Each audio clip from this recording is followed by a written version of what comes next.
radio-télévision nationale congolaise reste le vecteur de l'unité nationale.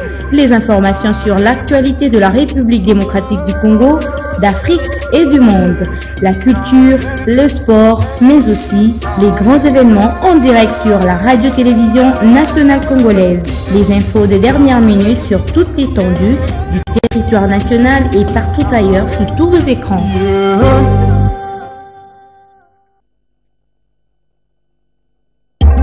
À l'ère du numérique, la communication demeure encore au centre de la vie. La radio-télévision nationale congolaise reste le vecteur de l'unité nationale. Les informations sur l'actualité de la République démocratique du Congo, d'Afrique et du monde, la culture, le sport, mais aussi les grands événements en direct sur la radio-télévision nationale congolaise. Les infos de dernière minute sur toute l'étendue du territoire national et partout ailleurs sur tous vos écrans.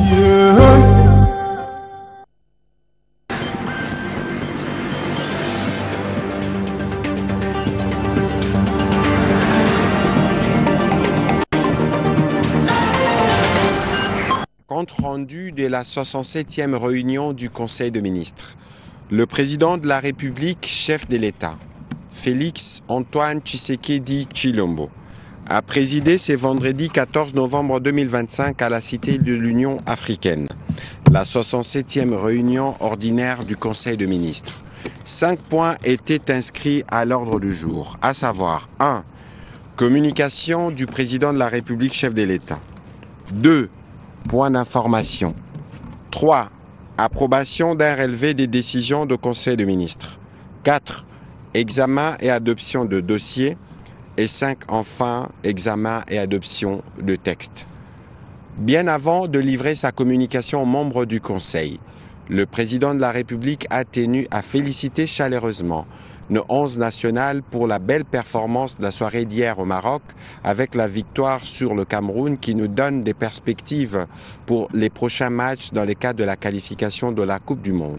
Il a appelé toute la nation à se mobiliser et à apporter les soutiens souhaités à nos 11 nationaux qui portent le couleur de la République démocratique du Congo en vue d'une qualification au mondial qui s'annonce. Revenons sur sa communication. Le président de la République est revenu sur sa participation à la conférence de soutien à la paix et à la prospérité dans la région de Grand Lac tenue le 30 octobre 2025 à Paris. Cette rencontre déterminante a permis de remettre la crise dramatique dans l'est de notre pays au cœur de priorités internationales et de mobiliser d'importantes ressources pour répondre à l'urgence humanitaire. Grâce à l'action résolue menée par la délégation congolaise, nos partenaires ont annoncé une enveloppe globale de 1,5 milliard d'euros destinée en priorité aux populations du Nord et du Sud Kivu. Parmi ces contributions majeures figurent celles des États-Unis d'Amérique avec 129 millions de dollars, 129 millions d'euros pour l'Union européenne ainsi que les engagements renouvelés de plusieurs autres pays, notamment la France, l'Allemagne, le Royaume-Uni, la Belgique, le Canada ou le Japon. Les institutions financières internationales et les agences du système des Nations Unies ont également confirmé leur appui dans ces contextes de souffrance extrême. L'une des décisions importantes prises à Paris concerne entre autres la réouverture partielle de l'aéroport de Goma pour uniquement des vols humanitaires de jour d'ici la fin de cette année. Cette mesure est cruciale pour briser l'isolement des populations, permettre l'accès des humanitaires et accélérer l'acheminement des secours.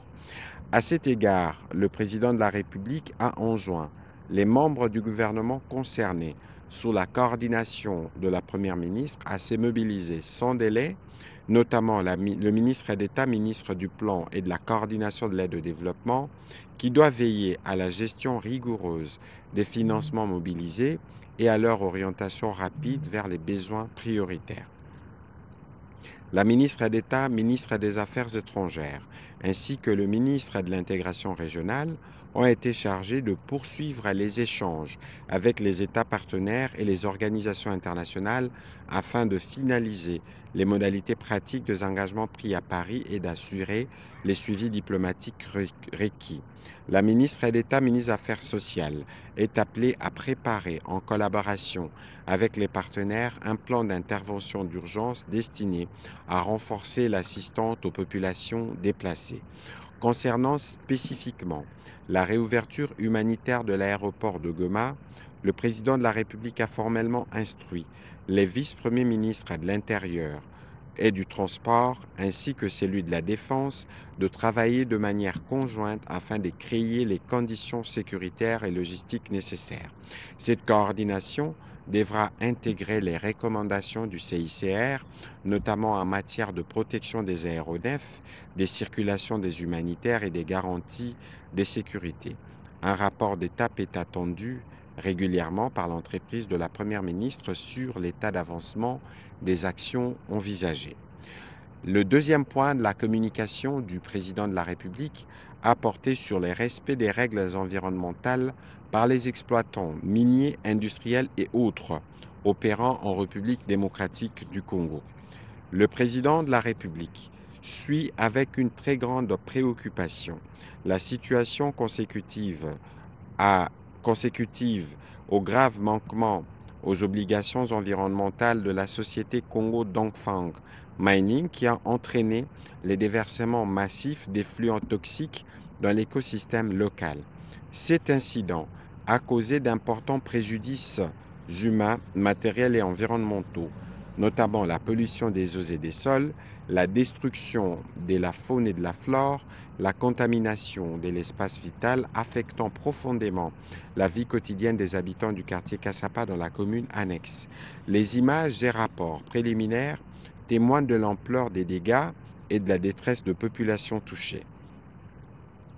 Le président de la République a condamné avec la plus grande fermeté ces agissements irresponsables, en totale violation de la législation nationale sur la protection de l'environnement et des normes régissant l'activité minière dans notre pays.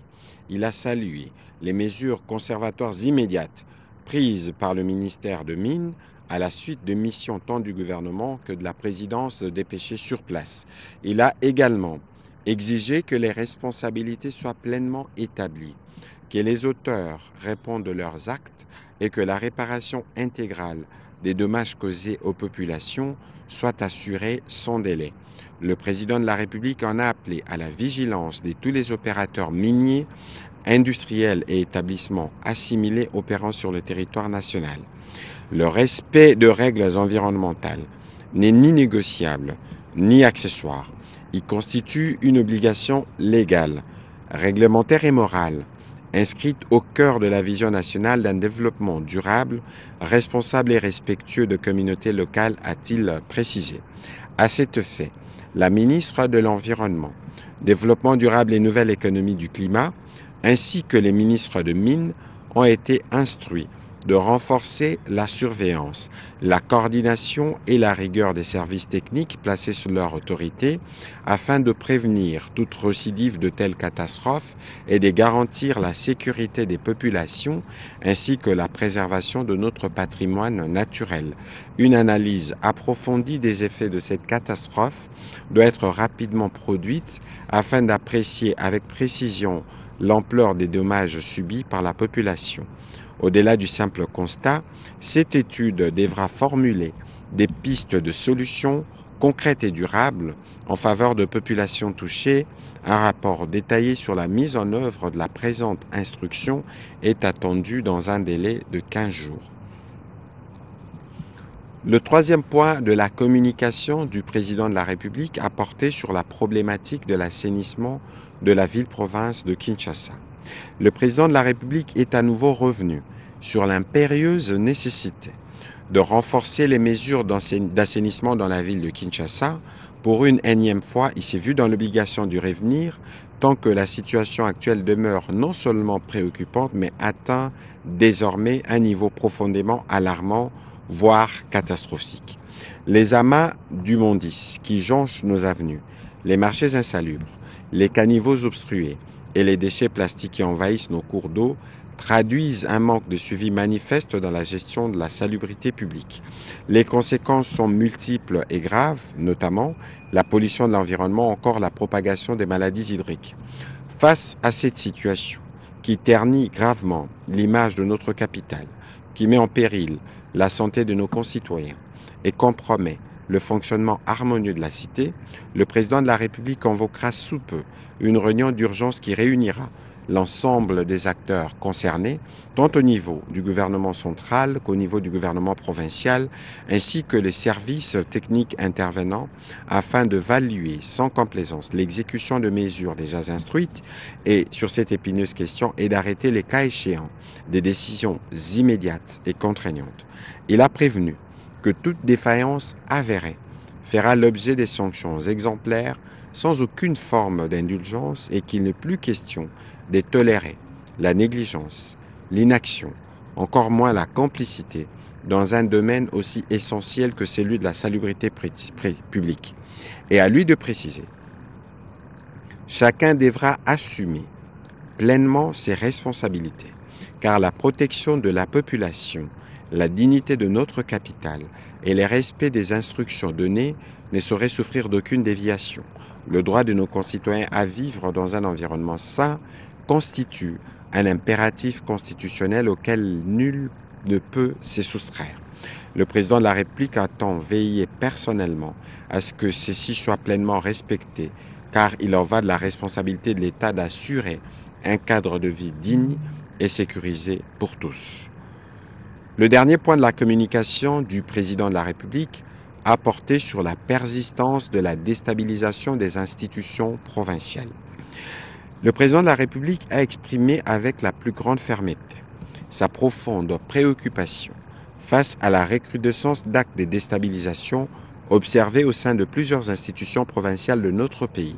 Ces tensions, matérialisées par des motions souvent intempestives et infondées contre le gouvernement ou les assemblées provinciales, compromettent gravement la stabilité de nos entités territoriales. Au cours de sa communication à la 44e réunion du Conseil des ministres, le président de la République avait appelé à l'adoption de mesures concrètes pour contenir ces crises récurrentes.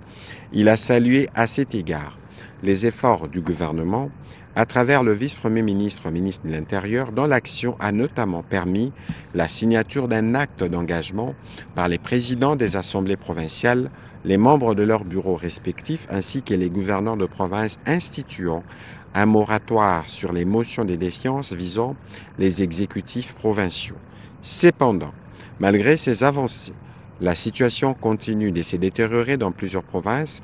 Cette dérive est inacceptable car elle sape le fonctionnement régulier de l'État et menace les aspirations légitimes de nos populations à la paix et au développement. Des informations concordantes lui parvenues font état des manœuvres de déstabilisation orchestrées depuis Kinshasa par certains leaders politiques ou autorités morales qui manipulent les élus provinciaux pour satisfaire des intérêts partisans contre les développements de la République démocratique du Congo. Le président de la République a affirmé avec gravité que cela doit cesser immédiatement.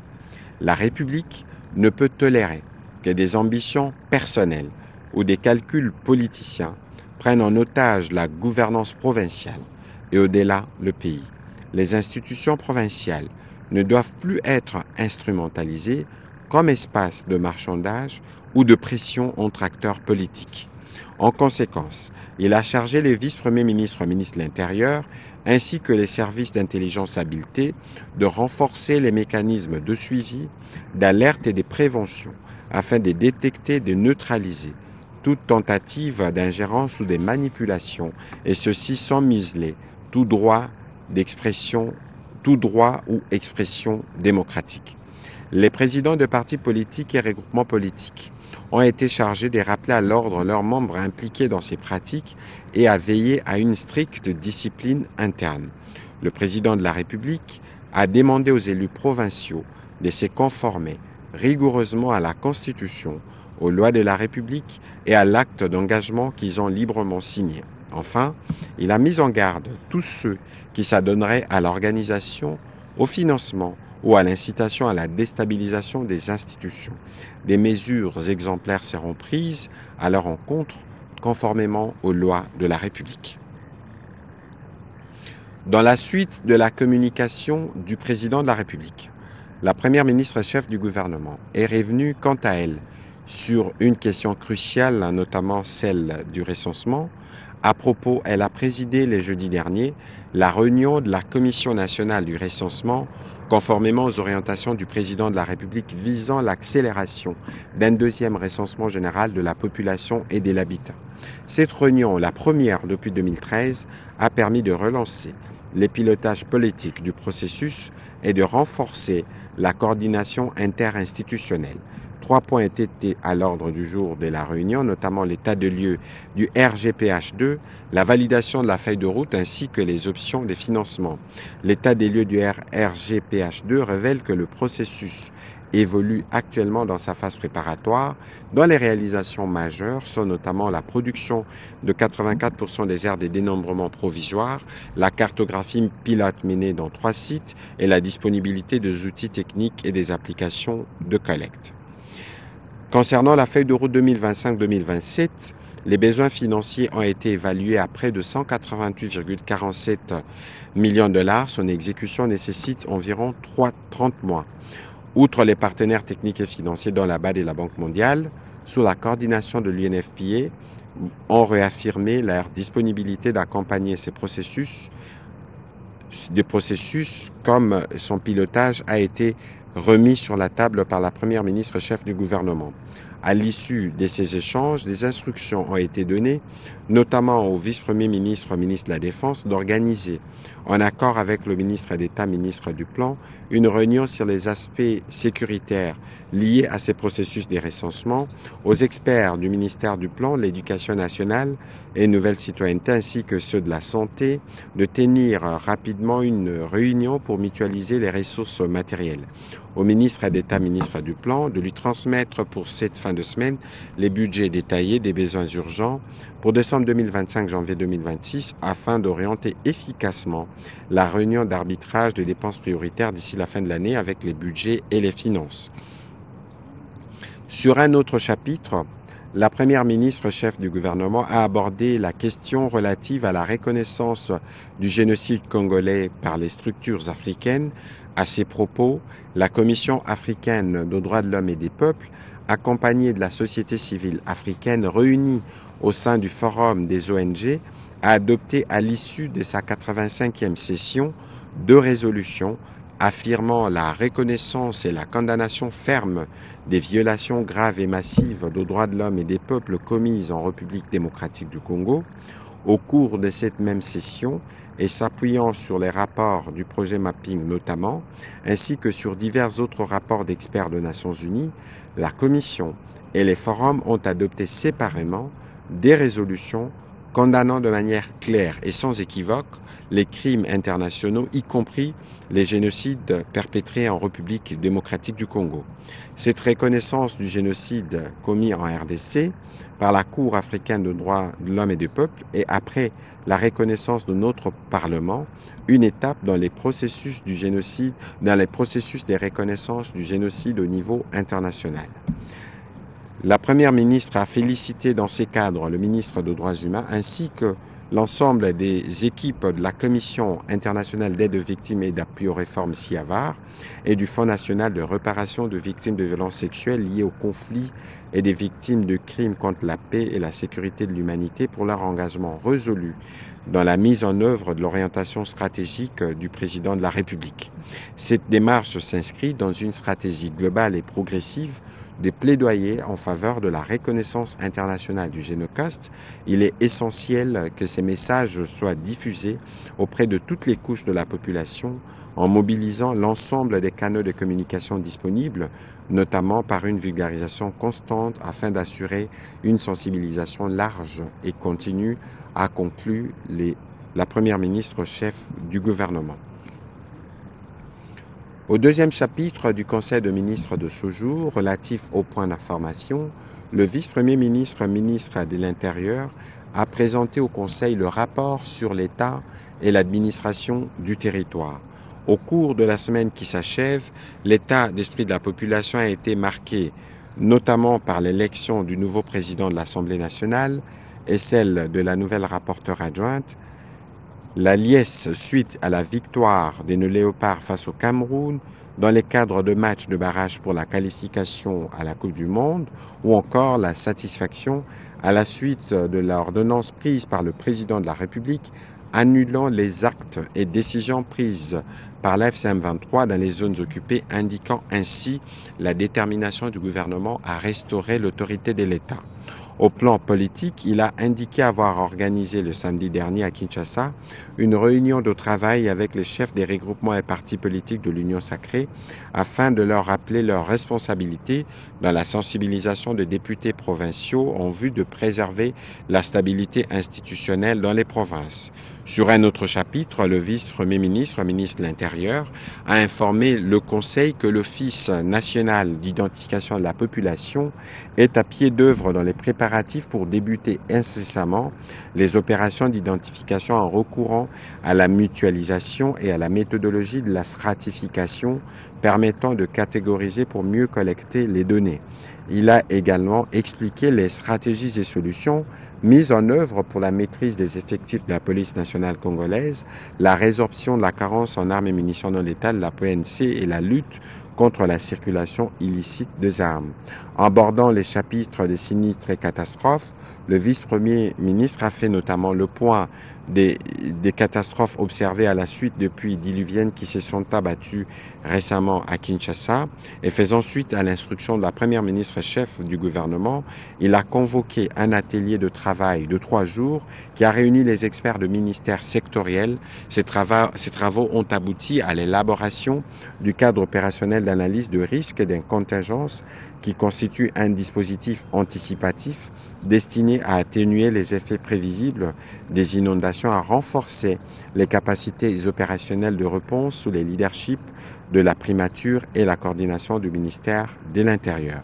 Conformément évidemment à la politique nationale de gestion des risques et des catastrophes, ces cadres prévoient également la mise en place de fonds minimums de réponse d'urgence et de résilience.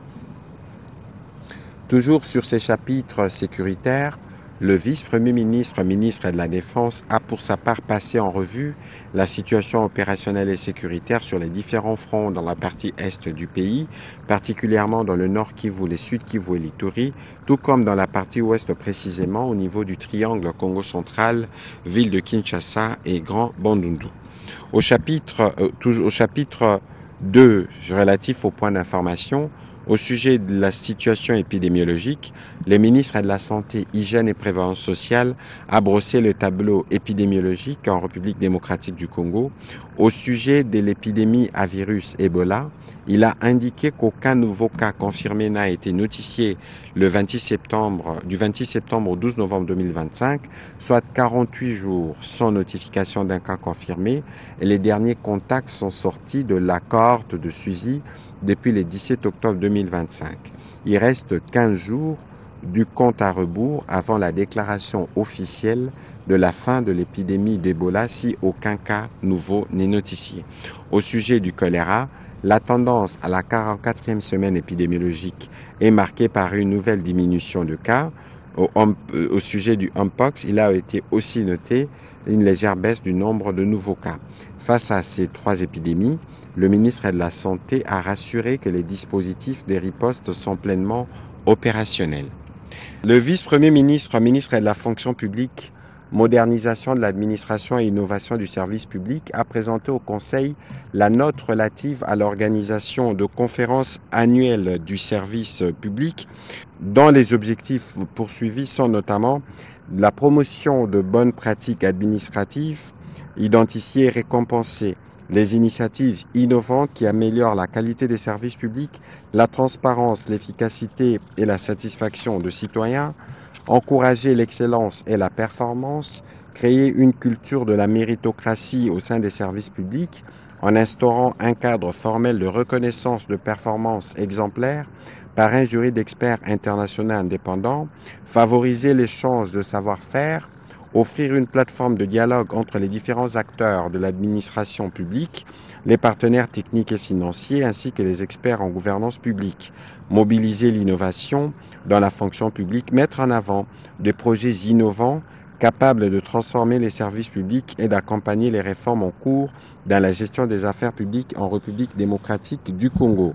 L'organisation de la première édition des conférences annuelles du service public est prévue du 16 au 17 décembre 2025 à Kinshasa et portera sur le thème général « Bâtir de services publics de progrès fondés sur la compétence, l'intégrité et la digitalisation ». De manière spécifique, l'édition 2025 de conférences annuelles poursuit les objectifs ci-après, lancer et pérenniser les conférences annuelles du service public en République démocratique du Congo et en démontrer la légitimité, annoncer l'organisation de 2026 des prix du service public dans leurs différentes catégories ou encore de mobiliser les administrations et services publics en faveur de l'ambition de la modernisation et de la digitalisation. Le vice-premier ministre, ministre de la fonction publique, demeure persuadé qu'à travers cette importante initiative, la République démocratique du Congo disposera désormais d'une véritable base de données de bonnes pratiques administratives et de l'innovation du service public, devant sous-tendre nos visions sectorielles respectives, mais aussi encourager et récompenser nos administrations et services publics qui œuvrent à bâtir un État fort, uni et prospère. Pour le vice-premier ministre, la tenue de ces conférences annuelles marque un tournant essentiel dans l'accompagnement de la transformation des administrations et services publics au service de l'intérêt général et de la nation tout entière. Le Conseil a pris acte de cette note d'information. Note d'information relevant du secteur de la justice.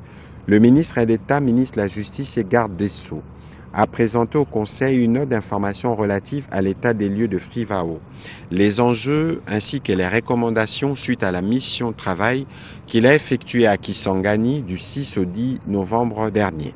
Cette mission de terrain, a-t-il expliqué, a mis en évidence une attente forte et légitime d'indemnisation immédiate et la volonté de population de voir reprendre rapidement les activités du Frivao. Cependant, plusieurs obstacles compromettent cette reprise, notamment les détournements des fonds destinés aux victimes, la politisation de la structure et du processus, la pratique des rétrocommissions sur le fonds alloué, l'introduction des fausses victimes et des victimes fictives dans la base de données, la corruption et conflits ouverts entre associations des victimes. Face à cette situation, une réforme en profondeur et immédiate est impérative. Il a été présenté les propositions qui visent à restructurer, à assainir et à relancer le Frivao sur des bases saines, transparentes et axées sur sa mission première, la justice et la réparation pour les victimes.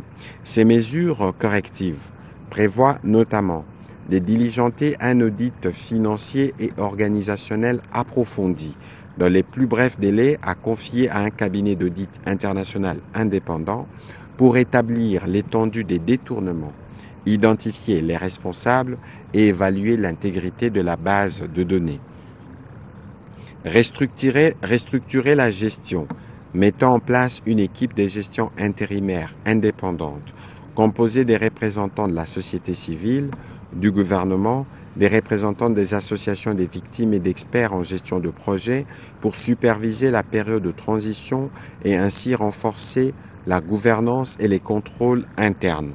Restructurer les dispositifs financiers de paiement en instituant un système de paiement direct et traçable aux victimes via des virements bancaires ou des services de mobile banking, éliminant les intermédiaires et réduisant les risques des rétrocommissions, ainsi qu'en rendant obligatoire la publication trimestrielle en ligne de tous les budgets, dépenses et listes des bénéficiaires anonymisés pour respect de la vie privée, mais vérifiables par les auditeurs.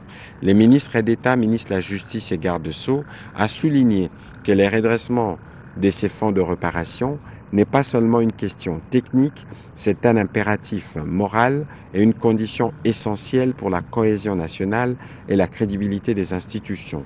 La mise en œuvre résolue de ces mesures démontrera la volonté inébranlable de l'État de corriger les erreurs, de sanctionner les fautes et enfin de rendre justice aux victimes, aux véritables victimes qui ont tant souffert. Le Conseil a pris acte de cette note d'information. Note d'information relevant du secteur des mines. Le ministre des Mines a présenté le rapport circonstancié sur l'incident survenu dans les installations de la société Congo Dogfang International Mining CDM à Lubumbashi. En effet, les constats faits sur place traduisent des manquements graves aux normes des diligences attendues d'un opérateur minier et constituent des violations des obligations mises à la charge des CDM par les codes miniers et le décret portant règlement minier en vigueur. Expliquant les mesures prises, le ministre des Mines a évoqué notamment la suspension, conformément aux articles 565 et 570 du règlement minier, des activités minières et métallurgiques de la CDM sur les sites de Jolicite pour une durée initiale de 3 mois, renouvelable en cas de non-exécution complète de mesures correctives prescrites. La mise en place d'une commission interministérielle chargée de superviser l'exécution des mesures correctives, d'évaluer les dommages et de formuler les recommandations structurelles aux autorités compétentes. La sommation pour la société CDM de maintenir le paiement intégral des salaires de son personnel durant la période de suspension, de prendre en charge la réhabilitation de puits d'eau contaminés, des zones polluées et de financer la neutralisation chimique des effluents acides sous la supervision de services compétents, notamment la DPM et l'Agence congolaise de l'environnement. Le ministre des Mines entend veiller avec l'ensemble des services compétents à ce que les dommages constatés fassent l'objet des mesures de réparation appropriées à charge de CDM, que la reprise des activités sur le site concerné ne soit autorisée qu'après vérification complète de la conformité des installations et que le mécanisme de prévention et des contrôles soit renforcé sur les ouvrages miniers présentant de risques similaires. Note d'information relevant du secteur de l'électricité. Le ministre des Ressources hydrauliques et électricité a présenté une note d'information à 2 volets. Le premier concernant l'urgence des travaux d'assainissement et d'amélioration de la desserte en électricité dans la ville-province de Kinshasa, exécutée par la SNEL. À ce sujet, il a indiqué que la direction de la SNEL a été instruite d'élaborer et de déployer un plan d'action d'exploitation et d'investissement dédié à l'amélioration immédiate de la desserte en énergie électrique pour les populations. Ces derniers est restructuré autour de 3 axes d'intervention majeurs conçus pour produire un impact rapide et mesurable sur l'ensemble du réseau urbain. La durée prévisionnelle de réalisation de l'ensemble du plan est estimée à 1 semestre. Dans un premier temps, il sera question de l'amélioration de la desserte dans les secteurs Est, Ouest et Nord. Ensuite interviendra l'optimisation du réseau basse tension et enfin la sécurisation des sites stratégiques. Le financement sera assuré à 50% sur fonds propres de la SNEL et les 50 autres % par le gouvernement grâce à l'appurement échelonné des créances de la SNEL et des partenaires techniques et financiers. L'exécution de ces plans d'action devrait permettre d'atteindre les objectifs opérationnels suivants. La réduction du délestage de 2 heures sur l'ensemble de la ville de Kinshasa, l'élargissement de la couverture en supprimant les poches noires et en étendant les périmètres de desserte, la réduction de la dépendance des sites stratégiques aux effets de la surcharge et du délestage, l'élimination intégrale du délestage dans la commune de la Gombe constituant la zone pilote. Le ministre a sollicité l'accompagnement ferme du gouvernement pour que cette phase pilote puisse servir de modèle de réussite reproductible à l'échelle de l'ensemble du réseau national de la SNEL. Au deuxième point, l'évolution de la mise en œuvre de conditions et modalités de gestion, d'exploitation et de maintenance des infrastructures électriques financées par le gouvernement à travers l'ANSER en perspective de la mise en service de 22 centrales et ouvrages électriques qui ont été réalisés à ce jour par le gouvernement à travers l'Agence nationale d'électrification et des services énergétiques en milieu rural et périurbain, le ministre de Ressources hydrauliques et électricité a informé le Conseil qu'il a institué par arrêté interministériel une commission technique chargée de définir les conditions et modalités de gestion, d'exploitation et de maintenance de ces infrastructures. Les travaux de la commission se sont tenus du 14 octobre au 4 novembre dernier dans un cadre de collaboration interinstitutionnelle et de cohérence sectorielle. Ils ont abouti à un ensemble de recommandations normatives et opérationnelles destinées à encadrer la mise en service et la gestion durable de ces ouvrages électriques publics. Le Conseil a pris acte de cette note d'information. Pour sa part, le ministre de l'Entrepreneuriat et Développement de petites et moyennes entreprises a informé le Conseil du décalage du 18 au 20 novembre prochain de la table ronde nationale sur l'entrepreneuriat de jeunes initiée par le président de la République dans le souci de garantir la qualité et les succès de cet événement qui va réunir plus de 800 personnes dont une bonne partie proviendra de nos provinces ainsi que de la diaspora. Note d'information relevant du secteur des affaires sociales. La ministre déléguée près le ministre des Affaires sociales en charge de personnes vivant avec handicap a informé le Conseil de la célébration de la Journée internationale de la personne handicapée édition 2025. Évoquant le contexte de cette célébration, elle a indiqué que celle de cette année marque l'aboutissement de certaines réformes engagées par le gouvernement en rapport avec l'inclusion sociale des personnes avec handicap. Il s'agit notamment de l'adoption d'un cadre légal et réglementaire approprié à la promotion des droits des PVH et de la politique et stratégie nationale du secteur des handicaps.